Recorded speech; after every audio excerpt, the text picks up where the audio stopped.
34 bromas, 7 niveles, revelando cómo algo que comienza como una broma puede llegar a convertirse en una auténtica pesadilla. ¿Estás listo para comenzar? Nivel 1. Niño Globo. Era el 15 de octubre de 2009, y en Fort Collins, Colorado, Richard y Mayumi N. estaban frenéticos. Sus rostros estaban en todas las noticias, aterrorizados porque su hijo Falcón, de 6 años, se había escapado flotando accidentalmente en un globo casero lleno de helio con forma de platillo volador. En cuestión de horas, las autoridades de todo Estados Unidos iniciaron una operación de búsqueda masiva, con helicópteros de la Guardia Nacional y la policía local persiguiendo el globo, que se desplazó a la deriva por Colorado durante 90 minutos, alcanzando altitudes de hasta 7.000 pies. La cobertura informativa en directo lo siguió todo, dejando a millones de personas aterrorizadas por la suerte de este niño. Finalmente, el globo aterrizó a salvo a 80 kilómetros de donde había despegado, pero entonces, cuando las autoridades miraron dentro, Falcón no estaba allí. Las autoridades temían que se hubiera caído durante el vuelo. Pero resulta que el pequeño nunca estuvo en el globo, ni una sola vez. Durante todo el tiempo que el mundo había estado enloquecido, él había estado escondido en el ático de la casa de su familia. Obviamente, las sospechas de que se trataba de un engaño no se hicieron esperar, sobre todo después de que el niño dijera en directo que su familia le había dicho que lo habían hecho todo por el espectáculo.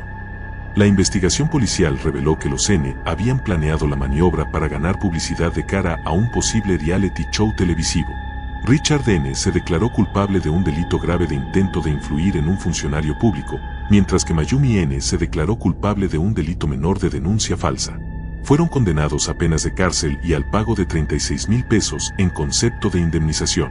Aún hoy, la familia N. mantiene su inocencia, afirmando que realmente creían que Falcón estaba en peligro y que nunca mintieron sobre el incidente. En 2020, el gobernador de Colorado, Jared Polis, indultó a la pareja, aunque no admitieron haber cometido un engaño en su solicitud de indulto. La estafa del príncipe nigeriano. Cuando se analizan en profundidad, todas las estafas son giros de los viejos clásicos. La estafa del príncipe nigeriano es un engaño muy antiguo que ha evolucionado con la ayuda de la tecnología. Antiguamente, esta estafa se realizaba a través del correo postal, pero la invención de Internet la facilitó más que nunca. Normalmente comienza con un estafador que se hace pasar por una persona adinerada, que dice ser de la realeza nigeriana o un funcionario del gobierno, que necesita ayuda para transferir una gran suma de dinero fuera de su país. Luego, promete a la víctima una parte sustancial de los fondos a cambio de su ayuda, lo que suele implicar un pago por adelantado o información bancaria personal. Sin embargo, sus orígenes se remontan al siglo XIX, con la estafa del prisionero español. Por aquel entonces, un estafador contaba una historia falsa sobre una persona rica encarcelada con una identidad falsa en España. El objetivo daba dinero para ayudarle a escapar, y entonces el estafador inventaba más problemas para conseguir más dinero, y finalmente acabar con el objetivo por completo. En los años 80 y 90, Nigeria se convirtió en el centro neurálgico de este tipo de estafas, ganándose su nombre. Pero ahora, gracias a Internet, es un engaño mundial. Y aunque todos lo sepamos, la estafa del príncipe nigeriano sigue golpeando. Los estadounidenses pierden alrededor de 700,000 pesos cada año por este tipo de engaños. Y gracias a la IA, serán cada vez más convincentes. Este hombre. En 2008 apareció, de repente, un sitio web llamado ¿Alguna vez has soñado a este hombre? En él se contaba la historia de un misterioso hombre que llevaba apareciendo en los sueños de muchas personas de todo el mundo desde 2006. Según el sitio web, el primer avistamiento se produjo en enero de 2006, cuando una paciente de un psiquiatra de Nueva York dibujó la cara de un hombre que, según dijo, se le aparecía en sueños. La historia afirmaba que otros pacientes del mismo psiquiatra también reconocieron el rostro, lo que dio lugar a una investigación generalizada. El sitio web presentaba una imagen idéntica de este hombre, y pronto reunió más de 8,000 relatos de personas que afirmaban haberse encontrado con él en sueños. Nadie sabía quién era, y nadie había tenido la misma experiencia. Algunos lo describían como agradable, otros como amenazador. El fenómeno se extendió rápidamente por Internet.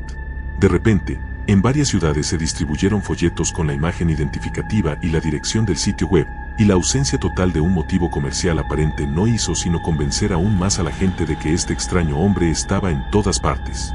Pero en realidad, todo era una gran mentira. Este hombre fue un proyecto de arte conceptual creado por el sociólogo y mercadólogo italiano Andrea Natella. No lo admitió hasta 2010. Finalmente, dijo que había inventado la historia y que basó el boceto original en una foto de su padre cuando era joven. Sin embargo, a pesar de que su creador lo había desacreditado, la cobertura seria de este hombre continuó hasta mediados de la década de 2010. Incluso hoy, algunas personas siguen afirmando que lo han visto en sueños. El gigante de Cardiff. En octubre de 1869, unos trabajadores en Cardiff, Nueva York, supuestamente descubrieron un hombre petrificado de más de 3 metros de altura en la granja de William Newell. Se decía que pesaba alrededor de 1.360 kilos. Pero no se trataba de un descubrimiento arqueológico, sino de una elaborada farsa. Todo fue una creación de George Hull, un empresario ateo de Winhampton. Después de una acalorada discusión con un predicador sobre la interpretación literal de la Biblia, George tuvo una idea: demostrar lo fácil que era engañar a la gente. Encargó un enorme bloque de yeso, lo esculpió como una figura humana, lo envejeció artificialmente para que pareciera antiguo y lo enterró en secreto en la granja de Newell. El engaño le costó unos $3,000, una suma considerable para la época. Cuando el gigante fue descubierto, atrajo rápidamente a miles de visitantes curiosos, que pagaban 50 centavos por verlo. Mucho antes del Internet, se hizo viral a la antigua usanza. Los periódicos nacionales cubrían constantemente el hallazgo. Algunos teólogos incluso afirmaban que era la prueba definitiva de los gigantes mencionados en la Biblia. Sin embargo, el escepticismo comenzó a crecer entre los científicos. El paleontólogo de Yale, Othniel C. Marsh, declaró que se trataba de un engaño absoluto, señalando que el yeso, al ser soluble en agua, nunca habría podido permanecer intacto bajo tierra durante tanto tiempo. A pesar de las advertencias de los expertos, la popularidad del gigante crecía. El denominado Gran Showman, P.T. Barnum, ofreció $50,000 para comprar el gigante, pero cuando su oferta fue rechazada, decidió crear su propia réplica y afirmó que esa era la auténtica. De pronto, dos gigantes falsos competían por la atención del público. La fiebre por el descubrimiento no hacía más que crecer. Sin embargo, todo se vino abajo unos meses después. En febrero de 1870, tras una serie de revelaciones y filtraciones, incluyendo a George Hull presumiendo abiertamente de su fraude, el engaño quedó finalmente al descubierto. George confesó que su motivación había sido doble. Por un lado, quería exponer la credulidad de quienes interpretaban la Biblia de manera literal. Por otro, quería ganar dinero. Y, según él, logró ambas cosas. Hoy en día, el gigante de Cardiff original se exhibe en el Museo de los Agricultores, en Cooperstown, Nueva York. Solo que esta vez, todo el mundo sabe que es un fraude. Nivel 2. Carga tu teléfono con un microondas. En septiembre de 2014, un engaño viral circuló en redes sociales afirmando que el nuevo sistema operativo iOS 8 de Apple incluía una función llamada Wave. Esta nueva y revolucionaria característica supuestamente permitía a los usuarios cargar sus iPhones colocando los teléfonos en un microondas. Por supuesto, Apple jamás había concebido una idea tan excepcionalmente peligrosa. Pero rápidamente, el rumor ganó popularidad en línea. El creador, desconocido hasta hoy, diseñó un anuncio falso, prácticamente indistinguible de las promociones oficiales de Apple. Usaba el estilo característico de la empresa, sus fuentes, diseño y hasta el símbolo de derechos de autor. El anuncio afirmaba que iOS 8 contenía nuevos controladores capaces de comunicarse con la banda base de radio del dispositivo, permitiendo sincronizarlo con las frecuencias del microondas para una carga rápida. Incluso se incluían instrucciones específicas, indicando que los usuarios podían cargar por completo sus iPhones colocándolos en el microondas durante 1 minuto. Las autoridades de Los Ángeles se vieron, de pronto, atendiendo incidentes en los que casas comenzaron a incendiarse e incluso explotar en la cocina, porque algunas personas realmente habían intentado cargar sus teléfonos en el microondas. El departamento de policía y los bomberos de la ciudad tuvieron que emitir advertencias urgentes para detener la propagación del engaño. Afortunadamente, nadie murió, pero es fácil ver lo cerca que estuvieron de que esa estadística cambiara. Lonely 15. En 2006, poco después del lanzamiento inicial de YouTube, un canal comenzó a tener más impacto que cualquier otro, Lonely 15. Subía una serie de videos protagonizados por una aparentemente ordinaria chica de 16 años llamada Bree, quien compartía sus experiencias diarias a través de videoblogs. Al principio, los videos ganaron popularidad por la personalidad accesible de Bree y por los elementos misteriosos que rodeaban su vida, una estricta crianza religiosa, su educación en casa. Pero con el tiempo, algo se volvió extraño. Los videos comenzaron a incluir prácticas religiosas misteriosas dentro de su familia, e incluso la desaparición de sus padres luego de que ella se negara a participar en una ceremonia secreta. De repente, los espectadores comenzaron a cuestionar la autenticidad de sus videos. La calidad de producción, la iluminación constante, el contenido bien editado y los giros inquietantes generaron sospechas. Además, el hecho de que el dominio lonelhirl15.com se hubiera registrado antes de publicarse el primer video solo aumentó las dudas. Aún así, muchos seguían convencidos de que Bree era real. En aquellos primeros días de YouTube, la gente tenía poca experiencia con los contenidos de realidad guionizada. Los creadores de Lonely Girl 15 explotaron hábilmente esta ingenuidad, haciendo que la gente se lo creyera por completo. Sin embargo, el golpe final llegó cuando el hijo del periodista Tom Foremski descubrió la verdadera identidad de Bree a través de un perfil archivado de MySpace. Era la actriz Jessica Lee Rose. No hubo otra opción. En septiembre de 2006, los creadores confirmaron que todo había sido concebido como un experimento de narrativa interactiva, uno que luego sería replicado por muchísimas personas que buscarían contar historias ficticias en YouTube.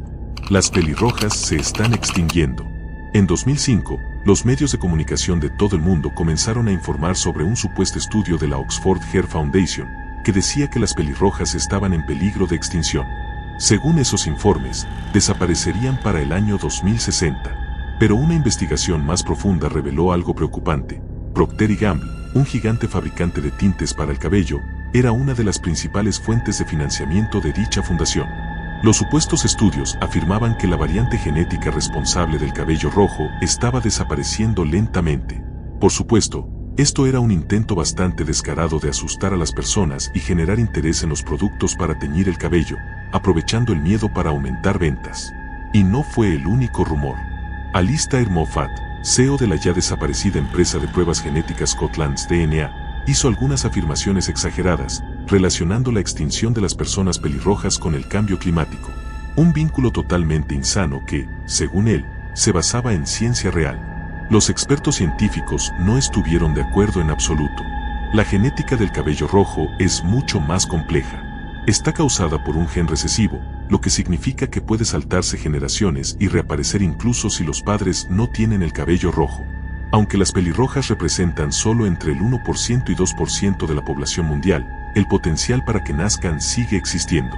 A menos que todos los portadores del gen desaparezcan al mismo tiempo, algo extremadamente improbable, las pelirrojas seguirán naciendo. Y las empresas seguirán lucrando con el miedo. Tiburón helicóptero. A principios de la década del 2000, Internet se obsesionó con una foto viral, un gran tiburón blanco saltando fuera del agua, aparentemente a punto de atacar a un militar que subía por una escalera colgante desde un helicóptero. La imagen rápidamente circuló en cadenas de correos electrónicos y redes sociales, afirmando que había ganado como foto del año de National Geographic. Pero todo era falso. En realidad, se trataba de un montaje de dos imágenes completamente distintas. La foto del helicóptero fue tomada por Lance Chang para la Fuerza Aérea de Estados Unidos, cerca del puente Golden Gate, en San Francisco.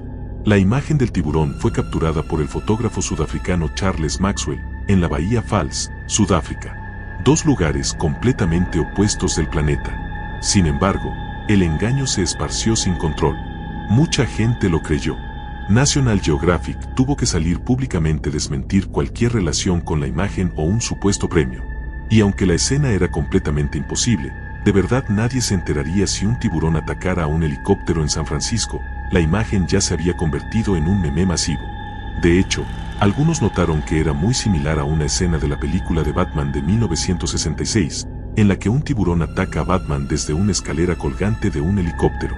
Finalmente, los expertos rastrearon ambas imágenes originales y confirmaron que todo había sido una farsa cuidadosamente elaborada. Cuando se desmintió por completo, ya se había convertido en un fenómeno viral. El tiburón comenzó a aparecer editado en diferentes escenarios improbables, particularmente durante desastres naturales como huracanes, lo que dio origen al término Sharknado. Pero puedes crear algo aún más increíble si haces clic en el botón de me gusta y te suscribes aquí abajo. Ahora, continuemos. Almohadilla Balfordi. En octubre de 2012, 4chan decidió trolear a uno de los fandoms más grandes del mundo, los Believers. Los trolls comenzaron a crear tweets falsos que parecían provenir de la cuenta de Twitter de Entertainment Tonight, anunciando que Justin Bieber había sido diagnosticado con cáncer. Pero, para hacerlo aún más convincente, también forjaron un tweet de respuesta de Bieber, agradeciendo a sus fans por el apoyo. Además, manipularon entradas en Wikipedia, enviaron spam en salas de chat, crearon publicaciones falsas en noticias y páginas de Facebook. En cuestión de días, crearon un mundo completamente falso que todos los believers seguían sin cuestionarlo.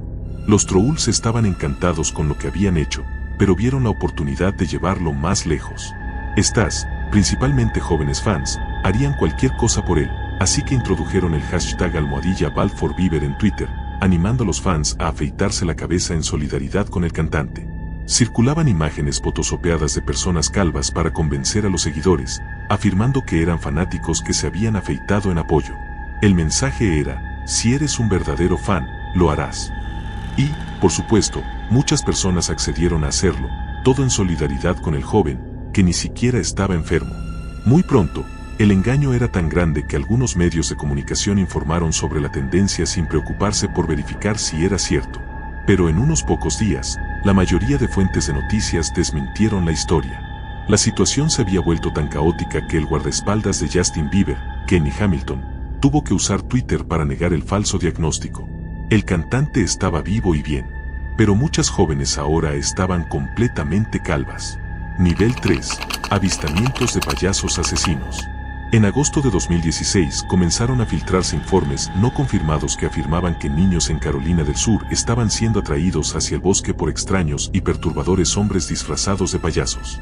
En pocas semanas, personas de todo Estados Unidos comenzaron a reportar haber visto lo mismo, aterradores payasos acechando por todo el país. A medida que el fenómeno ganaba fuerza, se reportaron avistamientos en al menos 18 países más. Los incidentes iban desde bromas inofensivas hasta amenazas más serias, y en algunos casos, incluso actos violentos. Se vio a personas vestidas como payasos acechando en espacios públicos, persiguiendo a personas o haciendo amenazas en redes sociales. De repente, las escuelas estaban cerradas, la policía arrestaba a más payasos que nunca, y los niños y jóvenes estaban aterrados. Pero, mientras las redes sociales y la cobertura mediática amplificaban el pánico, muchos de los avistamientos resultaron ser engaños o malentendidos, con más arrestos por denuncias falsas que por crímenes reales relacionados con payasos. Sin embargo, hubo múltiples incidentes que involucraron amenazas reales o violencia, incluidos robos y agresiones por parte de personas disfrazadas de payasos. La vida diaria se vio completamente interrumpida. La policía tuvo que responder a informes falsos y personas inocentes eran atacadas por sospecha de ser payasos. Los profesionales del entretenimiento y las empresas que vendían productos relacionados con payasos tuvieron su peor año en la historia. Pero, a finales de octubre de 2016, el fenómeno comenzó a desvanecerse. Aún así, dejó un impacto duradero en la cultura popular y en la percepción pública de los payasos, que incluso ahora no ha cambiado.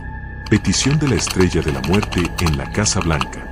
En 2012, un ingeniero conocido como B.T. Dan lanzó una petición en la Casa Blanca pidiendo un estudio de viabilidad y un diseño conceptual de una USS Enterprise real, como la de Star Trek.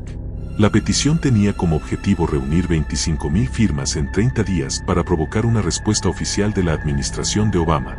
Pero, a pesar del gran interés en línea, la petición finalmente no alcanzó el número de firmas requerido, recibiendo solo 7,387 antes de la fecha límite. Este fracaso significaba que la Casa Blanca no estaba obligada a emitir una respuesta oficial. Sin embargo, los fanáticos de Star Wars sintieron que debían responder. Lanzaron una petición similar para construir una Estrella de la Muerte, y eso resultó mucho más exitoso. Lanzada en noviembre de 2012, superó rápidamente el umbral de 25,000 firmas, reuniendo más de 34,000. La Casa Blanca, fiel a su compromiso, emitió una respuesta medio humorística titulada "Esta no es la respuesta que estás buscando". El jefe de la rama de Ciencia y Espacio en la Oficina de Administración y Presupuesto citó varias razones para rechazar la propuesta. Dijeron que el costo estimado de $850 cuatrillones era demasiado alto, que la administración de Obama no apoyaba la destrucción de planetas, y que el defecto fundamental de la Estrella de la Muerte, que podría ser explotado por una nave de una sola persona, la hacía una inversión poco práctica. Aunque rechazaron la Estrella de la Muerte, la respuesta destacó los logros espaciales existentes, como la Estación Espacial Internacional y los rovers de Marte. También animaron a los ciudadanos a seguir carreras en STEM. Space Cadets. En 2005, Space Cadets llegó por primera vez a las pantallas británicas y se convirtió en uno de los engaños más elaborados en la historia de la televisión. La serie tenía como objetivo convencer a un grupo de concursantes de que estaban siendo entrenados como cosmonautas para un viaje de 5 días en órbita baja terrestre. Pero en realidad, nada de eso sucedió. La premisa del programa presentaba a 12 concursantes seleccionados por su ingenuidad y falta de conocimientos científicos, que creían estar participando en un programa llamado Thrill Seekers. Se les dijo que estarían entrenando en una base militar rusa antes de embarcarse en una misión espacial real. Pero, en realidad, toda la producción se filmó en una antigua base de la RAF en Suffolk, Inglaterra. El equipo de producción hizo esfuerzos extremos para mantener la ilusión. Sustituyeron interruptores de luz y enchufes por estándares rusos, llenaron las instalaciones con alimentos y productos de tocador de marcas rusas, proporcionaron cigarrillos rusos a los miembros del equipo que fumaban, e incluso contrataron personas para limpiar el lugar de basura de marcas británicas.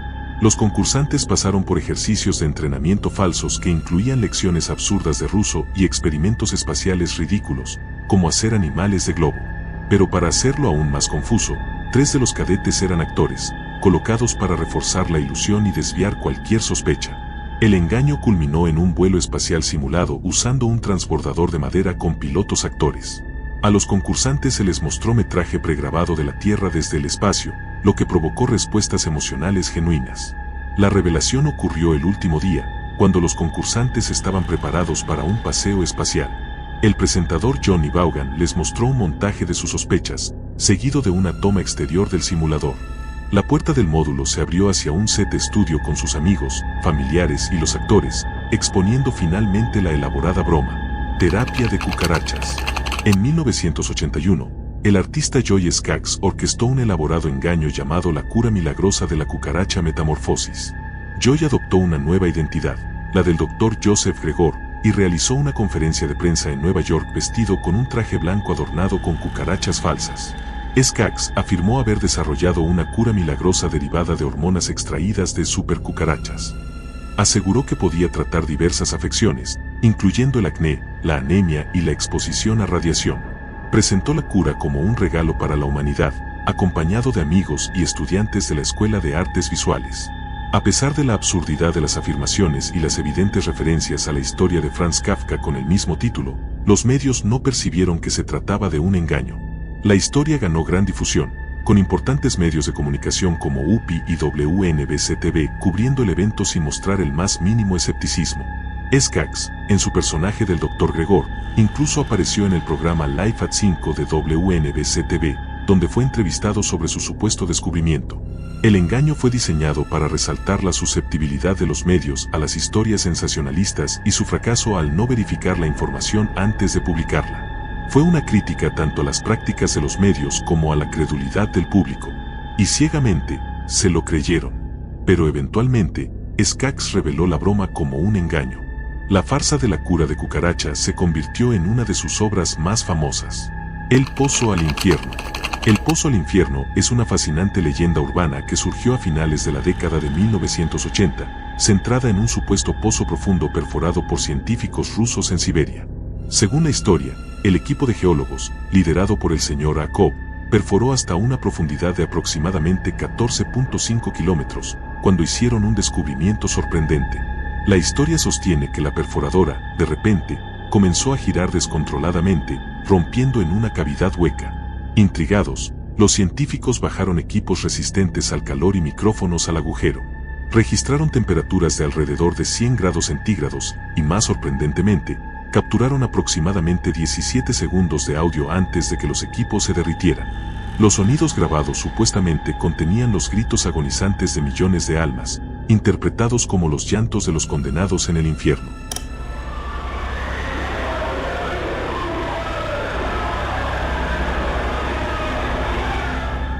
Este espeluznante descubrimiento supuestamente hizo que muchos de los científicos huyeran del lugar aterrados.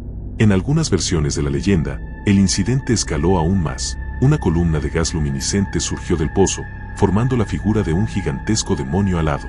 Las palabras "he conquistado" aparecieron en ruso, quemadas en las llamas. La historia se difundió rápidamente a través de publicaciones y redes cristianas, con algunos citándola como prueba de la existencia física del infierno. Sin embargo, a medida que la historia ganó popularidad, los escépticos comenzaron a investigarla y desmentirla. La historia del pozo al infierno ahora es ampliamente reconocida como una leyenda urbana, con la supuesta grabación de audio identificada como un efecto de sonido manipulado. El monstruo de Montauk. En julio de 2008, un misterioso cadáver de animal apareció en la playa de Ditch Plains, en Montauk, Nueva York. Pero nadie tenía idea de qué demonios era. Sin pelo, hinchado y diferente a cualquier animal conocido, el cadáver rápidamente se convirtió en una sensación en Internet. Mientras todos hacían sus suposiciones más salvajes, las fotografías de la criatura circularon ampliamente en línea, alimentando diversas teorías sobre su identidad. Algunos expertos sugerían que probablemente se trataba de un mapache o un perro descompuesto. Otros propusieron explicaciones más creativas y exóticas: chupacabras, nutrias en descomposición, incluso el mismo Satanás fue sugerido. Sin embargo, la falta de evidencia física más allá de las fotografías hizo que fuera difícil para los científicos proporcionar una respuesta concluyente. Lo inquietante es que el monstruo de Montauk fue hallado cerca del sitio del presunto Proyecto Montauk, una serie de supuestos experimentos secretos del gobierno, que se dice ocurrieron en una base militar desactivada en esa zona. Los teóricos de la conspiración afirman que dichos experimentos involucraban control mental, viajes en el tiempo e incluso la creación de criaturas extrañas, como esta cosa. ¿Creen que el monstruo de Montauk podría ser el resultado de experimentos genéticos realizados como parte del Proyecto Montauk? Otros lo vincularon al cercano Plum Island Animal Disease Center, sugiriendo que podría tratarse de un experimento que escapó o de un mutante. A pesar de varios intentos por identificar a la criatura, no se ha llegado a una conclusión definitiva. La farsa de los zombies, 2013. El 11 de febrero de 2013, los espectadores de KRTV se sorprendieron cuando su programación habitual de la tarde fue interrumpida por una alerta de emergencia. El mensaje afirmaba que los cuerpos de los muertos están saliendo de sus tumbas y atacando a los vivos. De repente, el mismo mensaje se difundió a otras estaciones en Michigan, Wisconsin y Nuevo México, afectando a afiliados de CBS, ABC y PBS. El aviso advertía sobre actividad zombie en condados específicos y aconsejaba a los espectadores no acercarse ni intentar capturar a estos cuerpos extremadamente peligrosos. Sin embargo, las autoridades locales rápidamente declararon la alerta como una farsa. Hackers habían explotado vulnerabilidades en los equipos de alerta de emergencia de las estaciones, incluyendo debilidades en la seguridad, la omisión de autenticación y el uso de contraseñas predeterminadas listadas en manuales de usuario en línea. El sistema, diseñado para permitir que el presidente de los Estados Unidos se dirija a la nación en menos de 10 minutos ante una crisis nacional, resultó ser extremadamente frágil. La farsa de los zombies tuvo consecuencias de gran alcance. Atrajo atención internacional y provocó llamadas a los departamentos de policía desde lugares tan lejanos como Australia, Reino Unido y la India. En respuesta a la violación, la Comisión Federal de Comunicaciones prohibió rotundamente el uso de tonos reales o simulados del Sistema de Alerta de Emergencia, EAS, fuera de emergencias genuinas, para prevenir incidentes similares en el futuro. La papisa Juana. Según la leyenda, la papisa Juana fue una mujer excepcionalmente inteligente y erudita que vivió en el siglo IX. Nacida en Maguncia, Alemania, de padres ingleses, se enamoró de un monje y se disfrazó de hombre para seguirlo hasta Atenas. Pero Juana era mucho más de lo que parecía. Sus dones intelectuales le permitieron ascender rápidamente dentro de las filas de la Iglesia Católica, llegando eventualmente a ser elegida papisa de manera unánime en el año 855. Supuestamente, gobernó durante 2 años, 7 meses y 4 días bajo el nombre de Papa Juan VIII, y nadie sospechaba nada, hasta que salió a la luz lo único que no pudo esconder.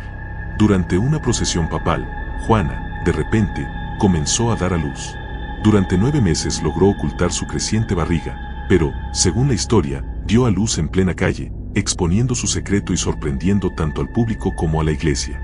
Lo que le ocurrió después no se sabe con certeza. Algunos relatos dicen que Juana murió poco después, ya sea por asesinato o por causas naturales. Otros afirman que la ataron a un caballo y la arrastraron por la ciudad antes de ser ejecutada.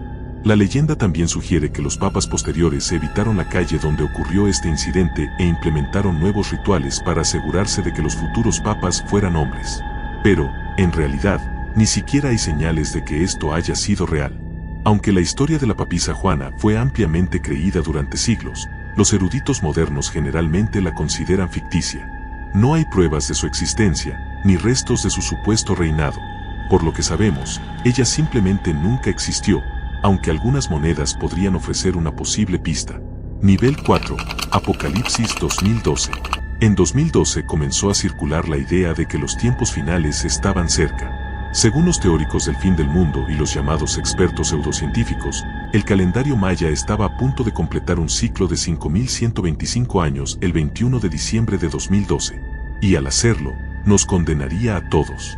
Se propusieron diversos escenarios catastróficos. La Tierra colisionaría con un planeta mítico llamado Nibiru, o el planeta X. Enormes erupciones solares interrumpirían todo y nos aniquilarían. Los polos magnéticos de la Tierra se invertirían. El mundo se inundaría o se quemaría. Pero los científicos desmentían constantemente estas teorías. Insistían en que no había base científica para ninguna de esas predicciones apocalípticas. El fin del ciclo del calendario maya simplemente marcaba el inicio de un nuevo ciclo, similar a como nuestros calendarios modernos se reinician cada año. Aún así, el engaño tuvo consecuencias reales. Se registraron informes de personas considerando el suicidio, o incluso contemplando hacerle daño a sus hijos, debido al miedo al apocalipsis inminente. Esto llevó a las agencias gubernamentales y a instituciones científicas a combatir activamente la desinformación. Incluso la NASA creó una página web dedicada para abordar los malentendidos comunes. Finalmente, el 21 de diciembre de 2012 pasó sin incidentes, uniéndose a una larga lista de predicciones apocalípticas fallidas a lo largo de la historia. Blog Is Nicole. En 1999 apareció un blog en internet. Casey Nicole Swenson, una joven de 19 años, documentaba su lucha contra la leucemia. Pronto ganó una significativa cantidad de seguidores, quienes ofrecían su apoyo, enviaban regalos e incluso se comunicaban con Casey por teléfono y correo electrónico. La conexión emocional entre ella y su comunidad en línea era profunda, aunque nadie la conociera en persona. Por supuesto, no podían, porque Casey no era real. La persona detrás del blog era Debbie Swenson, una mujer de mediana edad de Kansas. El 14 de mayo de 2001, Swenson anunció la muerte de Casey, lo que provocó una gran oleada de dolor entre sus seguidores en línea. Pero, de repente, todas las inconsistencias en la historia empezaron a despertar sospechas en la comunidad. Algo no estaba bien aquí. Miembros del foro Metafilter comenzaron a investigar, descubriendo discrepancias como la falta de un obituario y una cremación increíblemente rápida. A medida que avanzaba la investigación, se reveló que las fotos de Casey pertenecían en realidad a una jugadora de baloncesto de secundaria, sin relación alguna con el engaño. La historia se desmoronó rápidamente y, el 20 de mayo de 2001, Debbie Swenson confesó que Casey Nicole nunca había existido. Afirmó que era un compendio de 3 personas reales que conocía y que habían tenido cáncer, y que su intención era compartir sus historias de fortaleza y coraje. Sin embargo, la revelación dejó a muchos sintiéndose traicionados y planteó preguntas importantes sobre la identidad y la confianza en Internet. Adiós, Bélgica. El 13 de diciembre de 2006, la cadena de televisión pública belga en lengua francesa, RTBF, interrumpió su programación con un boletín de noticias falso que afirmaba que el Parlamento flamenco había declarado la independencia de Bélgica. La transmisión mostró imágenes de multitudes vitoreando y agitando banderas flamencas, entrevistas con políticos belgas e incluso escenas de la familia real supuestamente huyendo del país. La transmisión causó pánico y confusión generalizados entre los televidentes. La línea de atención de RTBF recibió más de 2.600 llamadas y su sitio web colapsó por el aumento del tráfico. Después de 30 minutos, la estación mostró un mensaje en pantalla identificando todo como ficción, tras una solicitud del ministro de Medios de la Comunidad Francófona. De hecho, todo había sido meticulosamente planeado durante 2 años bajo el nombre en clave BBB, por Bye Bye Belgium. El engaño puso de relieve la intensidad de los problemas políticos de Bélgica y la posibilidad real de que el país se dividiera. Se creó en medio del creciente separatismo flamenco. La gente estaba enojada, y el programa solo empeoró la situación. El truco provocó indignación y condena por parte de políticos belgas prominentes, incluidos el primer ministro y los líderes regionales. Las reacciones internacionales también fueron críticas, con el primer ministro de Luxemburgo expresando su enojo por la transmisión.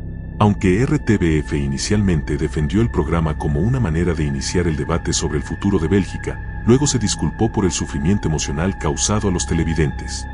El proyecto Cerebro Centrífugo.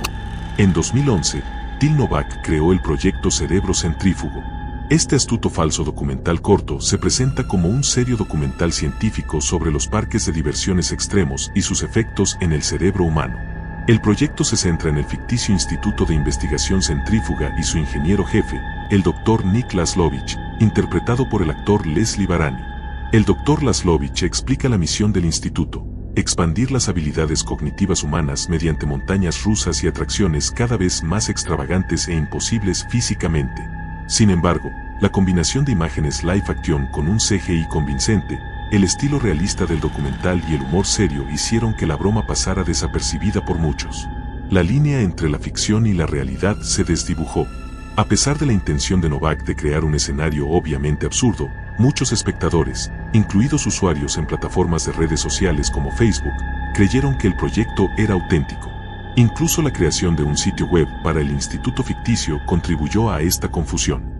Los comentarios en varias plataformas mostraron que muchas personas realmente cuestionaban si estas atracciones extremas existían. Día perdido. Según algunos cristianos, los científicos de la NASA, al usar computadoras para calcular las posiciones de los cuerpos celestes, descubrieron un día perdido en la historia del universo. Se decía que este tiempo perdido correspondía al relato bíblico del largo día de Josué, Josué 10, 12-13, donde el sol y la luna supuestamente se detuvieron. Según la leyenda, las computadoras de la NASA hallaron 23 horas y 20 minutos faltantes, lo que se atribuyó al episodio bíblico.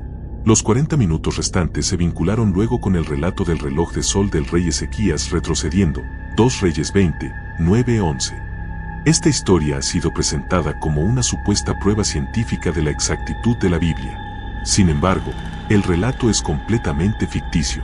Los elementos principales de la historia son anteriores a la existencia de la NASA y las computadoras modernas, con versiones similares que ya circulaban a fines del siglo XIX.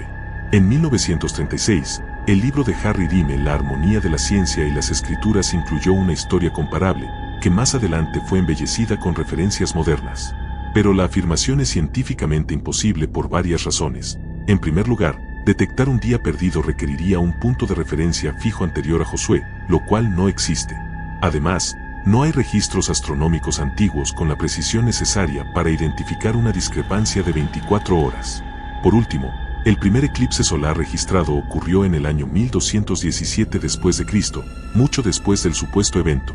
Por lo tanto, ninguna de las afirmaciones puede ser respaldada por evidencia científica creíble. Es, sin duda, un engaño. Seriously McDonald's. En junio de 2011, una fotografía se hizo viral. Mostraba un falso cartel, supuestamente colocado en un restaurante McDonald's, que afirmaba que los clientes afroamericanos debían pagar un adicional de 50 pesos por transacción como medida de seguro debido a robos recientes. En realidad, la imagen había estado circulando desde junio de 2010, cuando apareció por primera vez en un blog satírico llamado mcurp.com, conocido por burlarse de McDonald's y sus clientes. Un año después, la foto ganó popularidad en Twitter, difundiéndose rápidamente bajo los hashtags #Seriously McDonald's y #Seriously McDonald's. La indignación fue inmediata. El hashtag llegó a ser usado 20 veces por segundo durante ese fin de semana. La empresa respondió rápidamente con un tweet: esa imagen es un engaño sin sentido e ignorante. McDonald's valora a todos sus clientes. La diversidad es profunda en nuestra cultura, de ambos lados del mostrador. A pesar de la negación oficial, la imagen siguió siendo tendencia durante varios días. Aunque la historia eventualmente desapareció, le costó mucha humillación pública y un difícil proceso de control de daños a la marca. manbf.com. A principios de 2001, alguien descubrió un sitio web extraño llamado manbf.com. El sitio afirmaba vender carne humana para consumo, dirigido a caníbales sofisticados. Se presentaba como un negocio legítimo, con descripciones de productos, precios y una sección de preguntas frecuentes que abordaba preocupaciones legales y éticas. Los creadores hicieron todo lo posible para que el sitio pareciera auténtico, lo cual contribuyó a su impacto. El contenido provocador generó un intenso debate en Internet. Muchos usuarios no estaban seguros de si el sitio era real o solo una broma, lo que llevó a acaloradas discusiones. En su punto máximo, el sitio recibió 500,000 de visitas por día. La situación escaló tanto que la FDA de Estados Unidos abrió una investigación. Fue entonces cuando Joseph Christensen, el supuesto CEO de ManBF, admitió públicamente que todo era un engaño. En realidad, los responsables eran Chris Hervey y Joseph Metayet, quienes confesaron haber creado el sitio como crítica a la proliferación de páginas web de gastronomía especializada en Internet. Aunque era solo una sátira, el impacto fue real, y el sitio quedó en la memoria colectiva como uno de los engaños más inquietantes de la era digital. CERN, el engaño del ritual de CERN. El engaño del ritual de CERN fue un video viral que surgió en agosto de 2016, mostrando una aparente ceremonia oculta en los terrenos del CERN, la Organización Europea para la Investigación Nuclear, en Ginebra, Suiza. El video mostraba a varias personas con túnicas negras reunidas alrededor de la estatua de la deidad hindú Shiva, que se encuentra en las instalaciones del sitio, aparentemente realizando un sacrificio humano simulado. La grabación, filmada desde un edificio cercano, capturaba a las figuras encapuchadas rodeando a una mujer tirada en el suelo. En el clímax de la situación, una figura parecía apuñalar a la mujer. La persona que grababa el video entonces maldijo y huyó. Los funcionarios del CERN respondieron rápidamente al video, confirmando que fue filmado en sus instalaciones sin permiso o conocimiento oficial.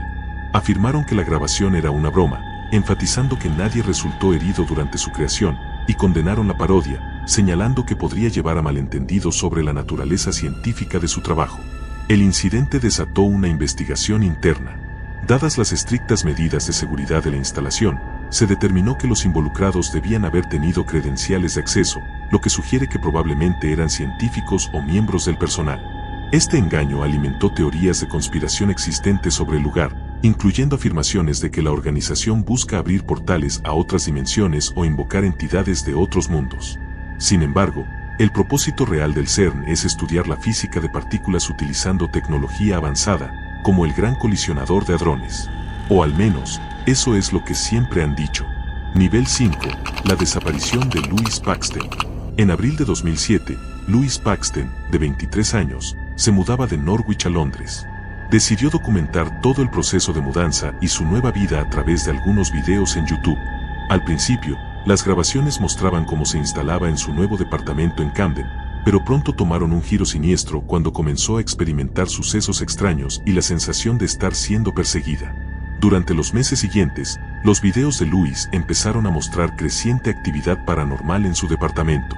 Reportó puntos fríos, ruidos inexplicables y la aparición misteriosa de una antigua moneda victoriana. A pesar de su creciente miedo y angustia, continuó documentando todo, aparentemente sin darse cuenta de que la fuente de los sucesos era sobrenatural, en lugar de un acosador humano. Pero luego, el 1 de julio de 2007, Louis desapareció por completo de su hogar sin dejar rastro. El último video que subió lo mostraba reaccionando con terror ante una presencia invisible. Se creó un sitio web dedicado a encontrarlo y su canal de YouTube permaneció activo, pidiendo información sobre su paradero. Pero nadie sabía dónde estaba. En realidad, toda la historia de Louis Paxton resultó ser parte de una elaborada serie web llamada In the Dark. Él nunca existió realmente, solo en el contexto de la historia. Pero muy pocas personas sabían eso. De hecho, durante años después de su lanzamiento, muchos espectadores creyeron que era una persona real desaparecida, hasta que finalmente se descubrió que simplemente era una actriz interpretando un papel de manera muy convincente. Competencia de Suecia. En junio de 2023, las redes sociales y varios medios de comunicación se llenaron con la noticia de que Suecia había reconocido oficialmente el sexo como un deporte y se disponía a albergar el primer campeonato europeo de sexo. Pero todo era un engaño.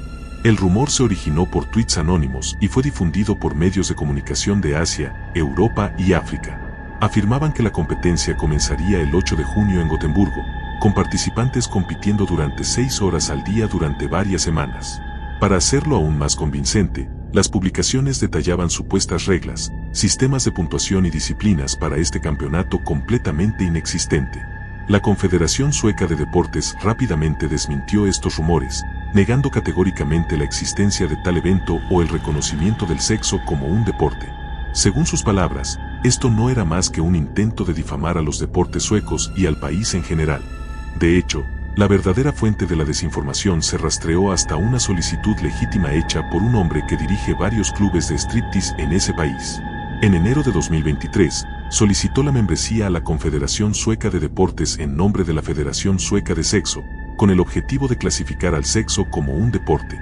Sin embargo, la solicitud fue rechazada en abril de 2023, con la razón oficial de que estaba incompleta y no cumplía con los requisitos de la Confederación. A pesar del rechazo, el sitio web de la Federación Sueca de Sexo continuó promoviendo el supuesto campeonato, contribuyendo a la confusión. Nivel 6. El gran show del donante. El 1 de junio de 2007, la emisora holandesa BNN transmitió un nuevo programa en vivo llamado The Grote Donor Show, el gran show del donante. El concepto del programa consistía en 25 concursantes que necesitaban un trasplante de riñón, todos compitiendo por el riñón de una mujer de 37 años, terminalmente enferma, llamada Lisa. El grupo se fue reduciendo lentamente hasta que solo quedaron 3 finalistas. En casa, los espectadores eran animados a enviar mensajes de texto para asesorar y ayudar a Lisa a tomar su decisión, con todos los ingresos destinados a la Fundación Holandesa del Riñón. Pero a medida que el programa avanzaba, las críticas fueron abrumadoras por parte de casi todos los que lo veían. Políticos, profesionales médicos y el público se horrorizaron por el espectáculo. Hasta el primer ministro de los Países Bajos rogó que no se transmitiera. Pero el mayor giro estaba por venir. Justo cuando Lisa estaba a punto de tomar la decisión que cambiaría su vida, el presentador detuvo el programa para anunciar que todo era una gran farsa, destinada a concientizar sobre la donación de órganos en los Países Bajos. Lisa era una actriz, aunque los 3 finalistas sí eran pacientes reales que necesitaban trasplantes de riñón. Pero ellos, por supuesto, sabían de toda la farsa. Y funcionó. En pocos días, decenas de miles de personas solicitaron formularios de donante de órganos. El programa en sí ganó un Emmy Internacional por entretenimiento no guionado. Aunque los espectadores en casa estaban profundamente perturbados por el espectáculo distópico, al final, los 3 finalistas consiguieron los riñones que necesitaban. Y los 3 siguen vivos hasta la fecha. Nivel 7. Bomba falsa de los Juegos Olímpicos de Verano 2012. En abril de 2012, un ex abogado y juez llamado Michael Simpson contactó a las autoridades británicas con una afirmación alarmante. Advirtió que una agencia de inteligencia alemana había supuestamente robado una ojiva nuclear de un submarino ruso hundido, y que la había plantado en Londres con la intención de detonar la bomba durante la ceremonia de apertura de los Juegos Olímpicos que se celebraban ese año. Obviamente, las autoridades tomaron la advertencia muy en serio. El único problema era que Michael tenía una reputación bien conocida por promover teorías conspirativas. Sin embargo, la policía y el Ministerio de Defensa se vieron obligados a investigar la afirmación, dada la alta importancia de la seguridad olímpica. La investigación, sin embargo, rápidamente reveló que la advertencia era, por supuesto, una completa farsa. No hubo ninguna amenaza. Como resultado de su falso informe, Michael fue arrestado el 20 de abril de 2012 y acusado de comunicar información falsa. Pero él no estaba dispuesto a asumir las consecuencias. Durante el interrogatorio policial, exigió compensación e insistió en que su arresto era un gran error. Sin embargo, estaba en problemas mucho más serios. La policía había descubierto una memoria USB que contenía imágenes ilegales e indecentes de menores. Todo esto, según Michael, fue orquestado por la misma agencia alemana que él acusaba de planear el ataque. Estaba convencido de que querían que lo arrestaran para ganar tiempo y remover el supuesto dispositivo nuclear inexistente. Afortunadamente, los Juegos Olímpicos continuaron sin contratiempos. Pero Michael no tuvo tanta suerte. El caso finalmente fue a juicio en noviembre de 2014, y él tomó la mala decisión de representarse a sí mismo. A pesar de admitir que sus afirmaciones sonaban extrañas, pretenciosas, increíbles y fantásticas, usando sus propias palabras, negó haber hecho declaraciones afirmativas sobre la amenaza de bomba. La fiscalía argumentó que sus acciones fueron un intento de reforzar su autoconstruida reputación como experto en inteligencia. El 25 de noviembre de 2014, fue declarado culpable por un jurado con 2 cargos de comunicar información falsa, y fue sentenciado a 12 meses de prisión en febrero de 2015. Reporte de noticias falso en Georgia, 2010. El 13 de marzo de 2010, la estación de televisión georgiana Imedi TV transmitió un falso reporte de noticias al que llamaron Crónica Simulada. La idea era presentar un escenario hipotético de una invasión rusa a Georgia, completo con informes de violencia, disturbios políticos y acción militar. El programa, de 30 minutos, comenzó con acusaciones de que la oposición georgiana estaba organizando protestas en Tiflis por presunto fraude electoral. Pero la situación pronto escaló. Se reportaron supuestos tiradores abriendo fuego contra los manifestantes, el asesinato del presidente de Osetia del Sur, y finalmente una invasión rusa a gran escala. Por supuesto, toda la transmisión fue profundamente perturbadora. Usaron imágenes reales de la guerra ruso-georgiana de 2008, y voces en off con declaraciones supuestas del presidente ruso Dmitry Medvedev y otros funcionarios.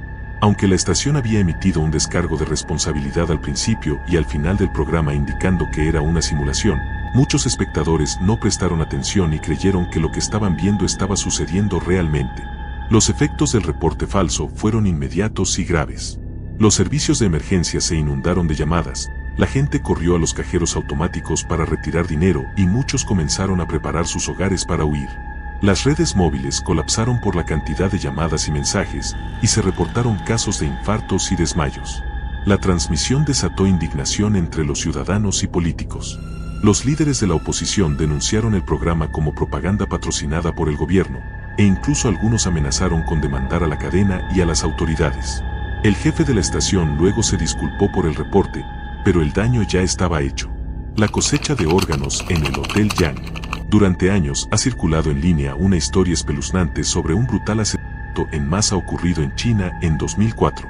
Según la leyenda, un hombre llamado Yang Chan era dueño de hoteles, bares de karaoke y centros de reclutamiento para mujeres jóvenes. Sin embargo, debido al aumento en el costo de vida, Yang se encontraba en graves problemas financieros. Llevaba semanas sin poder pagar a las chicas que había contratado y su negocio estaba al borde del colapso. En un momento de desesperación, Yang habría reunido 16 de sus empleadas en su oficina para una supuesta reunión, pero luego las decapitó una por una, vendiendo sus órganos en el mercado negro para intentar pagar sus deudas. La historia dice que cuando uno de sus empleados varones regresó al hotel por su teléfono móvil, encontró a 2 compañeros gravemente heridos y a Yang cubierto de sangre. Inmediatamente llamó a la policía, lo que llevó al supuesto arresto de Yang y a su posterior ejecución. Por supuesto, nada de esto es cierto, pero la historia ha sido contada en miles de foros y videos en internet, generalmente acompañada de imágenes extremadamente gráficas, partes del cuerpo apiladas o colgadas en cuerdas, en lo que parecen escenas salidas de una película de terror. Se cree que muchas de estas imágenes en realidad son accesorios o restos de sets cinematográficos. Nunca se ha confirmado la existencia de este crimen, y lo más revelador es que cada versión de la historia contiene detalles distintos o contradictorios. A pesar de eso, sigue circulando como una de las leyendas urbanas más perturbadoras de la red.